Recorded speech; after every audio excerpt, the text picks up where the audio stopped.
Welcome to Truckers Coach TV. I am your host, Jason Pope, coming to you live from my hotel room here in the Mile High city of Denver. I am currently on tour with a musical group, and I will let you know more about that in the later coming dates and things like that. But today's video is about the top 4 mileage carriers that I leased from here since 2017.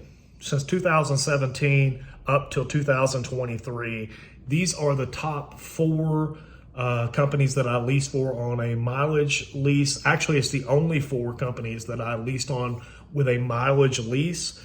These are not spot market companies. These are carriers with their own customer freight. And these are larger carriers with well over 100 trucks or more.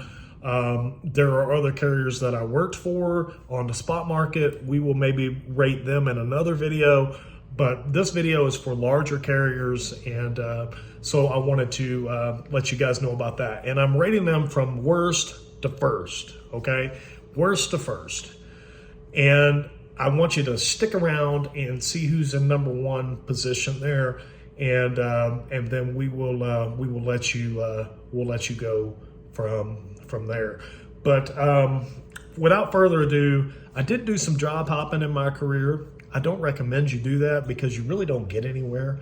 I don't recommend that. I'm not recruiting for any of these companies. These are past companies that I work for. I do not work for any of them currently.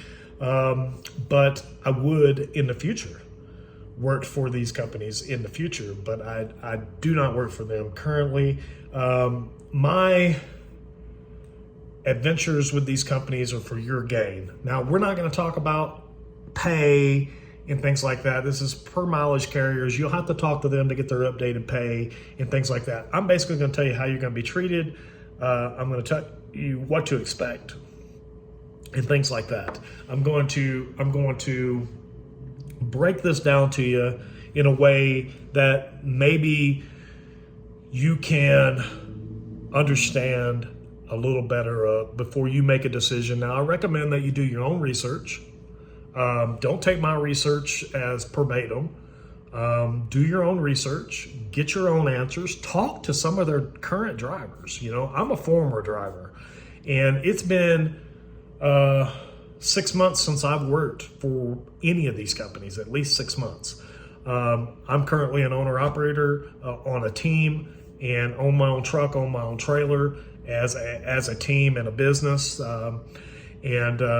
so I'm currently on the spot market. I don't work for any of these carriers any longer, but I want to let you know that if you're looking at these carriers, what you may need to know or advance into your research to where you can make a better, more informed decision. Okay, so 4th place, last place, but not least, Artur Express. And I'm going to tell you why, okay? Now, I thought at the time when I worked there that not owning your equipment was okay. You know, leasing your equipment, getting that write-off was okay. Not building equity, excuse me, in your equipment was okay.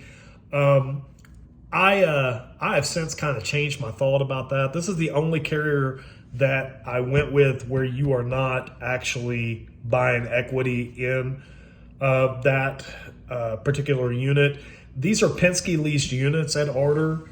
They are factory spec. I mean, they are fleet spec. There's nothing special about them. They do have APUs if they work, and that's about it. As far as there's not a lot of bells and whistles and things like that. Some of them have carrier APUs. Some of them have tri-pack APUs. They do have a Penske shop on site at the terminal for you to work with, but it's like an act of Congress getting into it. And all of these trucks have to be worked on at a Penske or Ryder facility, unless by calling Penske or Ryder while you're on the road for road call, they deem it necessary for somebody else to come work on it. You can't just take it to any shop you want to. So that in itself is one of the things that I would ding them in now looking back on it. At the time that I was there, I thought it was okay. But looking back on it, you need to build equity in your equipment. Even though it's 100% write-off, you still need to build equity in equipment. If you're going to be an owner-operator, be an owner-operator. Don't be a rent-a-driver, because I just don't think that that is something that is going to enhance your business or build your business or help you expand your business in the later times. Now, the other thing that I would tell you about Artur is they have next to no fuel discount, none. Now, they boast that they pay these larger than life mileage rates, but I'll tell you about that as well here in just a second. Now, when I came there, they were telling us, hey, go get your own fuel card. If you don't like our fuel card, go get your own fuel card. Well, we did that. We promoted that, and a lot of people seen that. And so in record numbers, people started going to get their own fuel cards, and they started getting my fuel card. And Artur didn't like that.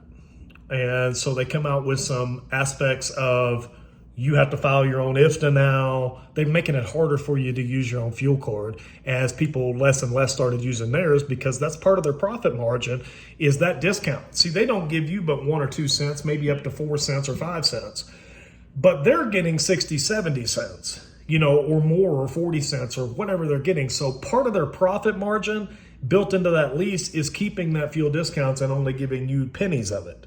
So I used my own fuel card there. I never used theirs. Not one day ever did I ever use Artur's fuel card, but I know a lot of people that did, and they didn't profit near as much as we did. Me and my group of people, when we were there, they didn't profit near as much. So the other thing that happened at Artur was due to this fuel discount thing, they decided to change the contract. Now, they say that the trucks went up and stuff like that. And I'm not going to sit here and debate whether a truck that's already under contract goes up in the middle of its contract or not. But they changed their contract, and it wasn't for the better. It was, in my opinion, to try to wean people off of using fuel cards and other types of things. I'm not going to say anything bad about Artur. My mama always told me, or my dad always told me, if you ain't got nothing nice to say, don't say anything at all. Would I recommend you come into this company? Probably not. But people are going to still do that. And with that being said, it seemed like when I was at the terminal, it seemed like everybody was always scared to get fired, or, it's like, people running around with their chicken, like a chicken with their head cut off, putting out fires and all this other stuff all the time that was there. People got fired for, I don't even know, they fired the safety guy for no damn reason. And I mean, it was just crazy. A lot of chaos, stuff like that. I mean, I won't go into details, but a lot of chaos and things like that went on there. But they are in 4th place, and for a reason. They do have a big trailer pool. It is in disrepair. So a lot of the gripes that drivers have there is the trailer pool is not taken care of like it should. And it's not, I'll be honest with you, it's not. It's not terrible, but it's not in good shape. It is a lot of older trailers, although they were phasing in some new ones while I was there. I'm sure they still have a lot of those old trailers. This information is about a year old from me. But, would I recommend it? Probably not. 80% drop and hook, they say. I would say probably in the 70 range. There is a lot of live loads and things like that there. And as I've talked to some drivers that are still there, it seems to be that there's more and more live loads, especially as the market conditions have changed. There's a lot less drop and hook there. So keep that in mind. No fuel discount when you're using their card, if any, hardly at all. The trailer pool's in disrepair. People run around like chickens with their head cut off all the time over there. And you know, you gotta go through to get something done. And I worked directly with the marketing team. To get something done, it's got to go through 50 people, and I don't know. I don't know what else to say except for do your due diligence, do your research, talk to current drivers. They are in 4th place on my list. 3rd place on my list is going to be GP Transco. All right. Now, some of the best trucks you're going to drive. And I mean that. Some of the best trucks you're going to drive. They have some of the best well-spec'd trucks. They are going to treat you very well. They have a very nice terminal. They have disc brake trailers. They have everything's disc brakes there. Very nice people. Very nice people will treat you good. Their fuel discount's about 20 to 25 cents. Okay, that is their fuel discount. I do not think that GP Transco offers a lease anymore. If they did, if they start that back up, this is for a future video. If they do start that back up, I think they did away with their lease. I was on their lease when I was there. And I think they, like I said, have possibly done away with that. We'll treat you great. We'll treat you good. Drive great equipment. The only reason that I put them in 3rd place, under the 2nd place guys, is because they rely heavily on spot market. Okay. So they do have customer freight. They're about 500 trucks strong. They do have customer freight, although it's kind of sporadic out all over the place. They do rely heavily on the spot market, and that's the only reason that I would give them number 3 on the list. I still talk to some of the folks at GP. They were nice people. They still treat me well. I can't say enough good about them. They are very good people, and you know, they pay their company drivers 60 cents. And you know, you're going to average miles there. Even if you're on the spot market, you're going to average miles there. And I just didn't like the fact that I came for customer freight and got spot freight. But other than that, that's the only bad thing that I can say about GP Transco. I would definitely recommend them. If you were looking to drive for them, I would definitely recommend them. But as of right now, I think you have to be a company driver. So you guys can look those guys up and give them a call. 2nd place, number 2, Swift Transportation. All right, Swift Transportation comes in 2, and there's reasons for that, and I'm going to give you those reasons here in just a few seconds. But the trucks are spec'd well. They are fleet trucks. They have several different kinds of leases. They have the I can't even remember the names of the lease. The ERP lease or something like that, to where you can lease a used truck. MRP lease maybe, and it is a MRP lease, to where you build up a maintenance reserve account. The truck's under warranty during that whole time. You get a used truck at that point. But they're all company spec trucks. Even if you get a brand new one, you are not going to walk into a brand new one at Swift. It's not going to happen. So hang that up. It's not going to happen. You are going to get a used one, and you just have to pick whether you want to do a straight lease or an MRP lease. Both of them, you're going to own the truck. Both of them, you own the truck at the end of the lease. Some of them have balloons, some of them don't. Or no, they all have balloons. They all have balloons. Some of them have a lower balloon than others. So if you got a 2022 truck, you're going to have a higher balloon than a guy that got a 2020 truck on an MRP lease. So keep that in mind. The only reason that I give them 2nd place is because of the fuel discount. They just don't pass on the fuel discount at all. And we all know Swift is a big company.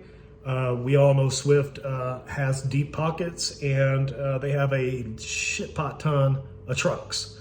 So we know they're getting a fuel discount, and you're going to get cash price plus 2 to 3, 4 cents.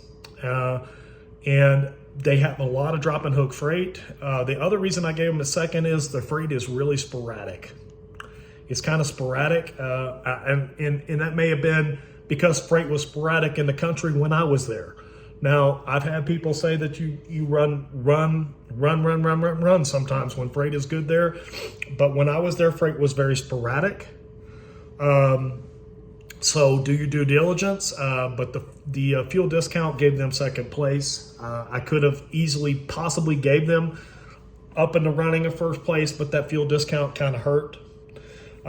Drop and hook freight, got plenty of that. Trailers are in good repair. Maintenance program is great. We'll treat you great. We'll treat you very well and take good care of you. But that puts them in the number 2 slot. The number 1 slot is Crete Carrier Corporation.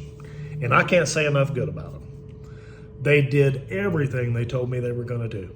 And this was 2017 when I worked for them. They did everything they told me they were going to do. Everything and then some. Drop and hook freight, same level as Swift. All kinds of drop and hook freight. Lots of big customers like Kellogg's and all these big customers, just like Swift has. Fuel discount. Let's talk about fuel discount. 60 to 70 cents off. I mean, they pass 100% of that fuel discount on to you.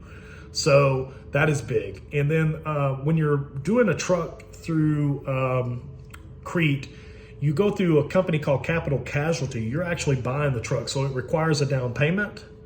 And where Swift doesn't require a down payment, it just depends. They run promotions every month. Crete requires a down payment based off your credit, and your name goes off on the title on day 1. It is a purchase. It is not a lease. It is a purchase. So I want to keep that in mind, and I want you guys to understand Crete is a very good company. Very good company. I would go back there in a heartbeat. But you know, it is a great company. I would go back to Swift in a heartbeat. I would go back to Crete in a heartbeat. Either one of those companies. I had to give somebody one. I had to give somebody two. And the fuel discount was the determining factor. In 1 and 2, the fuel discount was the determining factor. I'm just going to be honest with you, the fuel discount. They treat you the same as Swift. Crete and Swift, 1 and 2 in my part, but I had to pick somebody, so 1 and 2 is the fuel discounts. So that's why Swift got 2 and they got number 1. And now neither one of them rely on the spot market and things like that. But take this video to heart. If it helps you, I hope it does. If it doesn't, you know, maybe you can reach out to me. I can give you some more information. I'm sure I'm forgetting a lot of stuff, but I just wanted to make this video so that you could have a better understanding of these companies before you go sign your name on a dotted line. Let my job hopping benefit you. So anyway, I don't represent any of these companies. You don't have to put me down or do any of that. But anyway, I hope this video finds you well, and I hope that it gives you the information that you were needed or are looking for in a trucking company, and things like that. Oh, and in Crete, they are retired Crete trucks that you would be purchasing, not new trucks or anything like that. They're retired Crete trucks. I didn't add that in there, but wanted to add that in there before we leave. So if you got any questions, leave it in the comments. I'll be glad to answer your comments and things like that. So I hope this video finds you well. Leave us a comment. Be sure you subscribe if you haven't subscribed, and ring the bell, and we will see you guys next time. Have a good day. Bye-bye.